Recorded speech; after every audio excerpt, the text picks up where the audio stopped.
আপনি একজন ঋণ খেলাপিকে সমর্থন দেওয়ার জন্য এটা চোর, মানে ঋণ খেলাপি শুনতে অনেক সুন্দর লাগে, এটা চোর, ব্যাংক চোর। মানে যারা ব্যাংক চোর, জনগণের টাকা চুরি করে দেয়, মানে কেউ হচ্ছে একদম সরাসরি পকেট মারি করে, আবার কেউ হচ্ছে বাড়ি থেকে টাকা চুরি করে, কেউ ব্যাংক থেকে টাকা চুরি করে, হচ্ছে এলিট শ্রেণীর চোর। এরা হচ্ছে চোর, এদের লজ্জা হওয়া উচিত।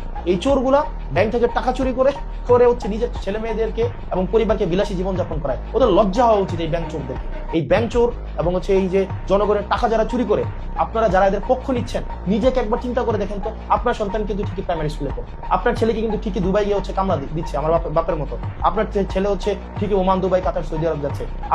আপনি দেখা যায় বয়স হলে স্যার বলতে হয়, নেতার পিছনে খাটতে খাটতে চারটে জুতা শেষ হয়ে যায় এবং জিহ্বাও ক্ষয় হয়ে যায়, কিন্তু নেতার ছেলে ঠিকই আবার ঘুরে এসে আপনার নেতা হয়ে যায়। এই গোলামের জীবন আর কতদিন? এই মনস্তাত্ত্বিক ভাবে আর কতদিন গোলাম থাকতে হবে?